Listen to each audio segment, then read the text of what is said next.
Welcome back to awesome class.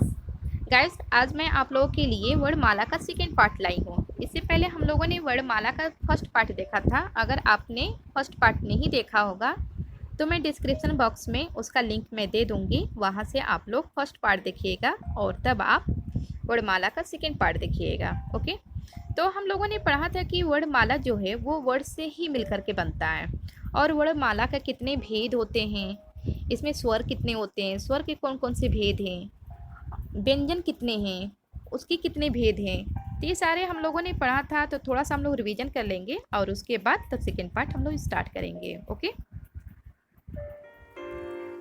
First number है आपका व्यंजन। व्यंजन किसे कहते हैं? वे ध्वनियाँ जिनका उच्चारण करने के लिए स्वर की सहायता लेनी पड़ती है, क्योंकि व्यंजन के जितने भी हमारे अक्षर होते हैं ना, वो बिना स्वर की सहायता से हम नहीं बोल सकते हैं। लेकिन स्वर क्या है? स्वर खुद में वो महान है, उसे व्यंजन की जरूरत नहीं पड़ती है। जैसे कि आपको पता है ना कि स्वर कितने होते हैं? 11 होते हैं। अ आ, तो क्या इसमें आपको व्यंजन की जरूरत पड़ रहा है? ख ग ये सब जरूरत पड़ रहा है? नहीं पड़ रहा है ना। लेकिन आप जब वो व्यंजन का कोई भी अक्षर आप बोलोगे, जैसे कि मान लो कि क बोलना है तो क लास्ट में अ आ रहा है ना, तो इसका जब हम लोग उच्चारण करते हैं तो कैसे होगा? क में हमारा हलंत होगा अब प्लस अ, तो ये दोनों मिल करके हमारा क बनता है। वैसे ही सेम हमारा ख, ख क्या है? ख के नीचे आप हलंत लगाओगे अब प्लस अ, तब ये दोनों मिल करके आपका एक कंप्लीट अक्षर बनेगा, वो बनेगा ख। लेकिन आप जब स्वर में अ, आ, छोटी ई, तो इसमें हमें व्यंजन की जरूरत नहीं पड़ती है, लेकिन व्यंजन में स्वर की जरूरत पड़ती है। अध्वनि के उच्चारण में श्वास वायु मुंह के किसी न किसी भाग से टकराकर बाहर भी आती है। कभी भी आप बोलोगे ना तो आपका मुंह से जो वायु निकलता है ना, वो किसी न किसी भाग से टकराकर वो बाहर आएगा। तो ऐसे वर्ड को ही हम लोग क्या कहते हैं? व्यंजन कहते हैं। अब इसमें हमारा आता है फर्स्ट नंबर है आपका स्पर्श व्यंजन। अब स्पर्श व्यंजन किसे कहते हैं? ऐसे वर्ड जिनका उच्चारण करने के लिए जिह्वा को मुख से सभी स्थानों को स्पर्श करना पड़ता है, वे वर्ड स्पर्श व्यंजन कहलाते हैं। बिल्कुल इसको हम इजी वे में आपको बताना चाहेंगे। ऐसे वर्ड जिनका उच्चारण करते समय जीभ जो हमारे होते हैं ना, वो हमारे मुंह के ऊपर या नीचे के क्षेत्र में स्पर्श होता है। क्योंकि ये कभी भी आप अक्षर बोलोगे ना, तो जो हमारा जीभ होता है ना, तो वो हमारे मुंह के या तो ऊपर आएगा या तो हमारे मुंह के नीचे रहेगा, उसे ही हम लोग स्पर्श व्यंजन कहते हैं। अब इसमें देखो, कुछ हमारे वर्ग हैं और हमारे कुछ वर्ण हैं। तो वर्ग को हम लोग 5 भाग में इसको डिवाइड किया गया है। पहला है आपका क वर्ग। तो क वर्ग में आपके कौन कौन से वर्ण आते हैं, कौन कौन से अक्षर आते हैं? वो है आपका क, ख, ग, घ और अंगा। ये क्या है आपका? ये क वर्ण है। च वर्ग में कौन कौन से अक्षर आते हैं? च, छ, ज, झ, इया। और ट वर्ग में कौन कौन से आते हैं? ट, ठ, ड, ध, ड़। अब त वर्ग में आपका कौन सा है? त, थ, द, ध, न। अब प वर्ग में कौन से हैं? प, फ, ब, भ, म। तो ये सारे हमारे स्पर्श व्यंजन में आते हैं। क्योंकि आप कभी भी बोलोगे ना, तो इसमें जो हमारे जीभ होते हैं ना, वो हमारा या तो ऊपर जाएगा या तो हमारा वो नीचे रहेगा। और इनका पूरा टोटल संख्या 25 होते हैं। नेक्स्ट है हमारा अंतस्थ व्यंजन। अंतस्थ व्यंजन किसे कहते हैं? उच्चारण में श्वास वायु में नाम मात्र का अवरोध हो। इसमें जो भी हमारे अक्षर होते हैं ना, वो तो हम लोग अपने मुंह से तो निकालते हैं, लेकिन जो भी हमारे श्वास के द्वारा जो वायु बाहर निकलेगा ना, वो सिर्फ नाम मात्र का होता है। ठीक है, बहुत ज़्यादा नहीं निकलेगा, सिर्फ थोड़ा सा निकलेगा। आप ऐसे भी कह सकते हो कि अंतस्थ व्यंजन उन व्यंजन को कहा जाता है जो जीभ, तालु, दांत, ओष्ठ के स्पर्श से होते हैं। क्योंकि इसमें बहुत सारे ऐसे अक्षर हैं, क्योंकि सभी अक्षर तो हम लोग तालु से तो बोलते नहीं हैं, दंत से तो बोलते नहीं हैं। तो इसमें बहुत सारे अक्षर हैं जो हम लोग जीभ का भी जरूरत पड़ता है, तालु का भी जरूरत पड़ता है, दंत का भी जरूरत पड़ता है और ओष्ठ का भी जरूरत पड़ता है। ओष्ठ मीन्स होठ, और उससे स्पर्श करता है, तो उसे हम लोग क्या बोलेंगे? अंतस्थ व्यंजन। जैसे कि इसमें या हमारा क्या है? अर्ध स्वर। व और र जो है ना, वो आपका लुंठित है। अल्लाह आपका पार्श्विक है। नेक्स्ट है आपका उष्म व्यंजन। उष्म व्यंजन किसे कहेंगे? जिन वर्णों को बोलने से मुख से गर्म श्वास निकलती है उसे हम लोग उष्म व्यंजन कहते हैं और इनकी संख्या 4 होती है। ध्यान रखिएगा, इनकी संख्या 4 होती है और ये ऐसे अक्षर है ना कि जब हम लोग अपने मुंह से बोलेंगे ना तो हम लोग को मुंह से गर्म वायु निकलता है बाहर। बोल करके देखिए आप, श, श, स, ह। जब आप बोलोगे ना तो हमारे श्वास के जरिए गर्म वायु निकलेगा, तो उसे हम लोग उष्म व्यंजन कहते हैं। नेक्स्ट है आपका संयुक्त व्यंजन। संयुक्त व्यंजन किसे कहते हैं? दो अथवा दो से अधिक व्यंजन, यानी कि दो से अधिक जब व्यंजन एक साथ मिलेगा ना तो वो हमारा संयुक्त व्यंजन कहलाता है। जैसे कि देखिए, कच्छा बनाना है ना तो उसको हम लोग किस तरह से बनाएंगे? क, क में हमारा हलंत होता है। क के नीचे देखिए आपका हलंत लगा है ना, अ प्लस श, तो ये दोनों मिल करके हमारा कच्छा बनेगा। नेक्स्ट है आपका त्र। त्र बनाने के लिए आपको क्या चीज की जरूरत पड़ा है? त और र, क्योंकि दो आ रहा है ना त्र, तो त में आपका हलंत रहेगा अ प्लस र, ये दोनों मिल करके हमारा त्र बनेगा। देखने में तो सिर्फ एक लग रहा है, एक अक्षर लग रहा है, लेकिन ये हमारे दो अक्षर से मिल करके ही हमारा एक अक्षर बनता है, तो उसी अक्षर को हम लोग संयुक्त व्यंजन कहते हैं। आपका नेक्स्ट है आपका देखिए ज्ञा। तो ज्ञा हमारा जो है ना वो आपका ज अ प्लस या, ये दोनों मिल करके हमारा ज्ञा बनेगा। नेक्स्ट है आपका स्र। तो स्र हमारा क्या चीज से मिलेगा? श अ प्लस र, ये दोनों मिल करके हमारा स्र बनता है। इसको ध्यान में रखिएगा आप। देखिए इसका यहाँ पे उच्चारण स्थान है और व्यंजक वर्ण है। इसको देखते हैं, क्योंकि उच्चारण स्थान में कुछ हमारे कंठ से आते हैं, कुछ तालु से आते हैं, कुछ हमारा मूर्धा होता है, कुछ हमारे दंत होते हैं, ओष्ठ होते हैं, नासिका होता है, दंत ओष्ठ होता है। कंठ, कंठ मीन्स क्या? कान। क्योंकि ऐसे कुछ हमारे अक्षर होते हैं, जब हम लोग उसको बोलते हैं ना तो कुछ हमारे दांत का जरूरत पड़ता है, कुछ हमारे दांत से निकलता है, कुछ हमारे जीभ की जरूरत पड़ता है, जीभ से हमारा टच होकर निकलता है, कुछ हमारे कान से टच होकर के निकलता है। तो जो हमारे कान से टच होकर के निकलता है ना उसे हम लोग कंठ कहते हैं। जैसे कि आप बोलिए इसको क, ख, ग, घ, अंग, ये आप जब बोलोगे ना तो कान के द्वारा ऐसा लगेगा कि ये कान से हमारा स्पर्श करते हुए ये शब्द बाहर निकल रहे हैं। जो भी ये वर्ड है ना, ये वर्ड हमारा कान से ही निकलेगा। तालु जो है ये हमारा तालु की जरूरत पड़ता है। बोल करके देखिए, च, छ, ज, झ, इय और य और श, ये सारा हमारा तालु से ही निकलता है। नेक्स्ट है आपका मूर्धा। मूर्धा क्या है? जैसे कि ट, ठ, ड, ढ, ड़, र, श, ये क्योंकि जब आप बोलोगे ना इस अक्षर को तो जो हमारा जुबान होता है ना वो जुबान हमारा राउंड शेप में हो जाता है, वो ऐसा लगेगा कि वो टेढ़ा हो गया है, तो वही चीज हमारा मूर्धा में आता है। दंत जो है वो हमारा जुबान जो है ना वो दांत से टच होके निकलेगा। बोल करके देखिए, त, थ, द, ध, न, ल, श, स, तो ये चीज आपका क्या है? दंत से निकलेगा। ओष्ठ क्या है? जो हमारे होठ से टच होगा। प, फ, ब, भ, म। और नासिका क्या है? जो आपका नाक से निकलेगा।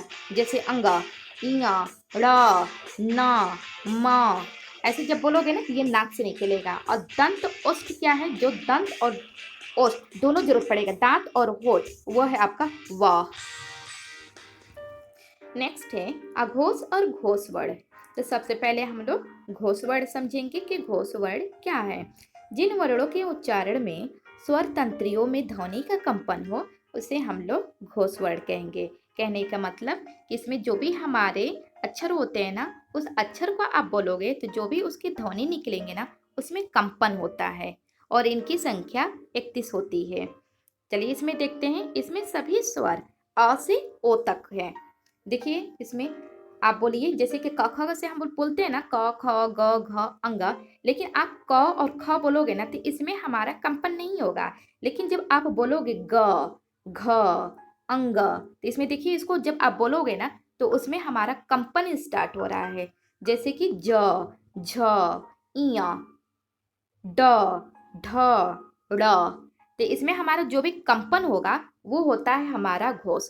अब इसको आप सिंपल, इसका एक ट्रिक है, जैसे कि हमारा क, ख, ग, घ, अंग 5 अक्षर है ना, तो 2 अक्षर छोड़ करके तीसरा अक्षर जो होता है वो हमारा घोष में आता है। द, ध, न, ब, भ, म, य, र, ल, व, ह। देखे ना, आप जब इस तरह से बोलोगे तो ये हमारा घोष वर्ड में आएंगे। क्यों? क्योंकि इसमें हमारे कंपन होते हैं। नेक्स्ट है हमारा अघोष वर्ड। और अघोष वर्ड किसे कहते हैं? स्वर तंत्रियों में ध्वनि का कंपन न हो।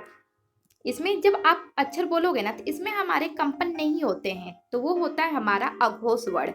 और इनकी संख्या कितनी होती है? 13 होती है।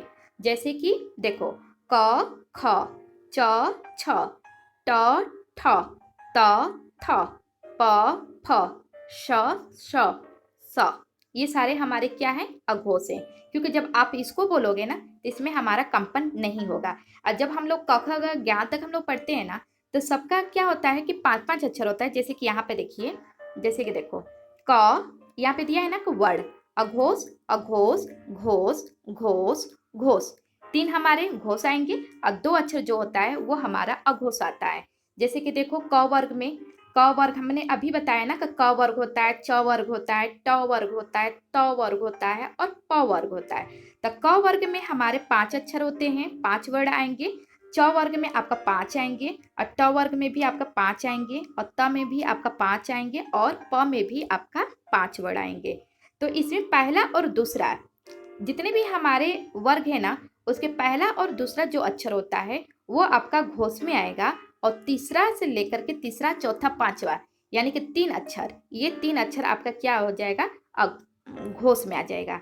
जैसे कि देखो, क और ख, ये आपका क्या है? अघोष है, क्योंकि इसमें हमारा कंपन नहीं है। लेकिन घोष में हमारा कंपन है, ग, घ, अंग। वैसे ही आपका च वर्ग में आपका च और छ, ये आपका क्या है? अघोष है। और झ, ज, झ, इया, ये आपका क्या है? घोष है।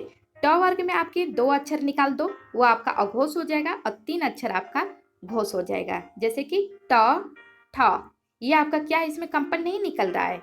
और ड, ढ, ड़, इसमें कंपन निकल रहा है ना, ये आपका घोष है। त वर्ग में आपका देखिए, त, थ, ये आपका क्या है? अघोष है।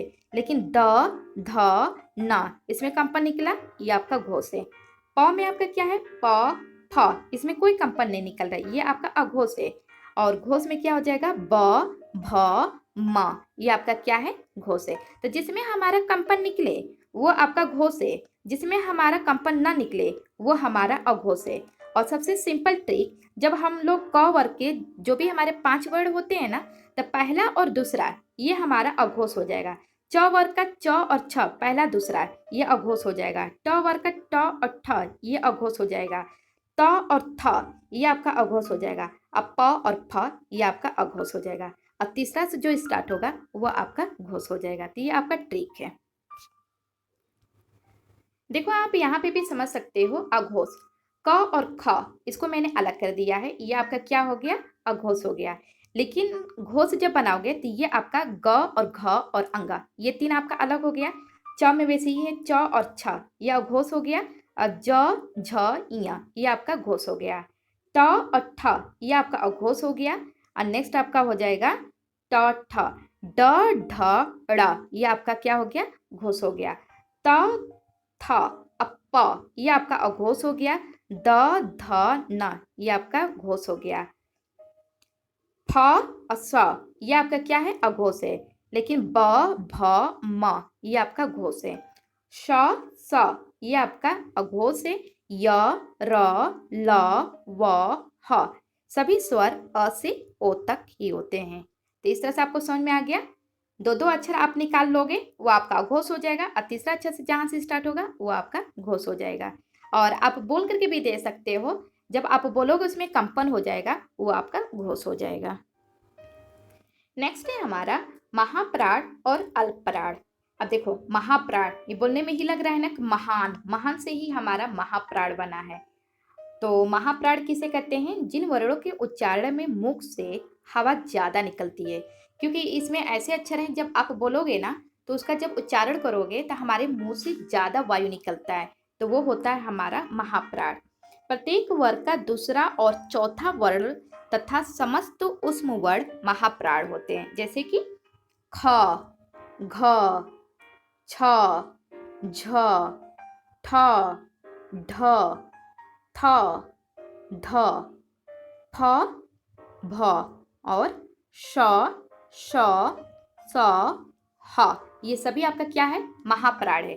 जब आप बोलोगे ना तो आपको मुंह भी ज्यादा खोलना पड़ेगा और वायु भी हमारा ज्यादा निकलती है, तो उसको हम लोग महाप्राण कहेंगे। इसमें ज्यादा समय भी लगेगा।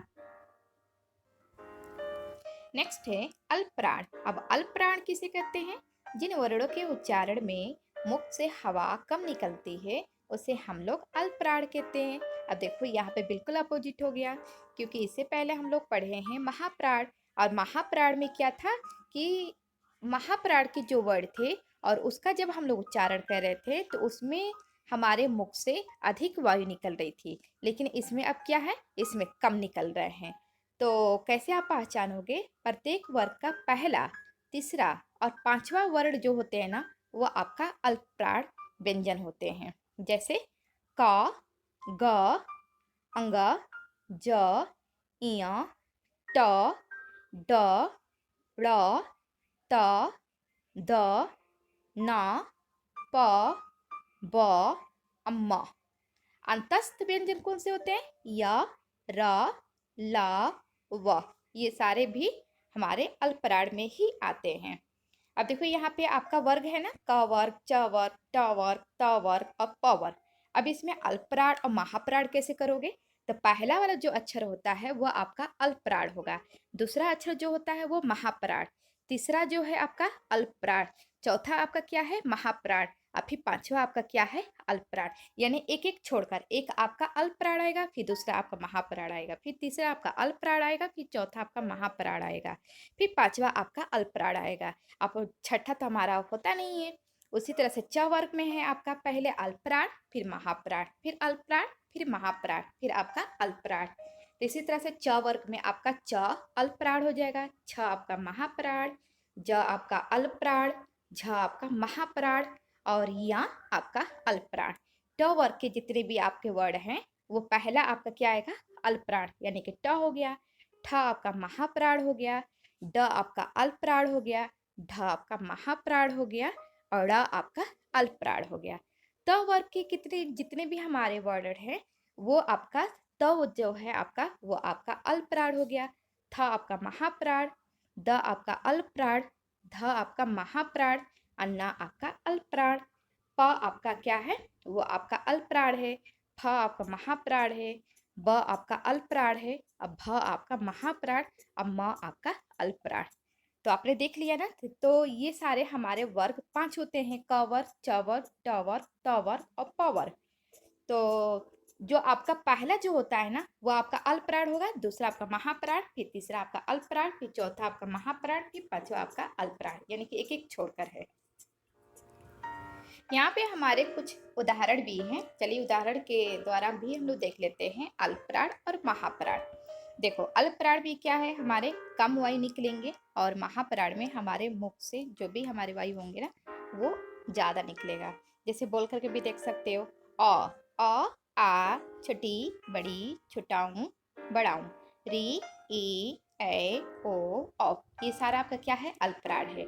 क च ट त प, ग ज ड द ब, अंग य ड़ न म।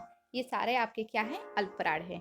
महाप्राण में देखिए जिसको बोलने में हमारा थोड़ा सा टाइम ही लगेगा, ख छ ठ थ फ घ झ ढ ध भ श श स ह। ये सारे हमारे क्या हैं? महाप्राण हैं। यहाँ पे हमारे कुछ महत्वपूर्ण तथ्य दिए हैं, चलिए इसको भी आप देख लीजिए। पहला नंबर है आपका उत्क्षिप्त। अब उत्क्षिप्त किसे कहते हैं? जिनके उच्चारण में जीवा की नोक झटके से नीचे गिरती है, क्योंकि जितने भी हमारे वर्ड होते हैं ना जब उसका हम लोग उच्चारण करते हैं तो सबका उच्चारण एक जैसा तो करते नहीं है, सबका उच्चारण अलग अलग होता है। तो इसमें जो हम उच्चारण करेंगे ना, वो बहुत झटके में करेंगे, उसे हम लोग उत्क्षिप्त ध्वनि कहते हैं। और वो उत्क्षिप्त ध्वनि क्या होती है? ड़ और ढ। ये आपका क्या है? उत्क्षिप्त ध्वनियां हैं। उत्क्षिप्त का अर्थ है फेंका हुआ। ठीक है। नेक्स्ट है आपका नासिक्य। नासिक्य क्या है? जिनके उच्चारण में हवा नाक से निकलती है, क्योंकि जितने भी वर्ड हैं सारे वर्ड तो एक जैसे बोले नहीं जाते हैं। तो जब आप उसका उच्चारण करोगे ना, तो वो उच्चारण आपका नाक से वो हवा निकलेगा। तो वो आपका क्या है? अंगा या ड़। आप बोल करके देखिए। आप जब बोलोगे ना, तो ये आपके नाक से टच होके ही निकलेगा। नेक्स्ट है आपका थर्ड पार्श्विक। पार्श्विक क्या है? जिनके उच्चारण में जिह्वा का अगला भाग मसूड़े को छूता है। जब आप ऐसे वर्ड को आप जब बोलोगे, जब उसका उच्चारण करोगे, तो उसका क्या होगा? वो मसूड़ा से छूता हुआ निकलेगा और वायु पार्श्व आसपास से निकल जाती है। जैसे कि उसे हम लोग क्या कहते हैं? पार्श्विक कहते हैं। अब इसमें आपका आता है ला। ला बोल करके देखिए। आपका ये जब आप बोलोगे, जब उच्चारण करोगे ना, तो ये आपका मसूड़े को वो छुएगा और अगल बगल से हमारे जो वायु होते हैं वो निकल जाते हैं। नेक्स्ट है हमारा परकंपित। परकंपित क्या है? उच्चारण में जीवा का 2-3 बार कंपन करना पड़ता है, उसे हम लोग परकंपित कहते हैं। जैसे कि र। जब आप बोलोगे तो वो चीज़ हमारा क्या है? परकंपित है, यानी कि 2-3 बार कंपन करना पड़ता है। तो 2-3 बार जो कंपन होगा वो हमारे परकंपित कहते हैं।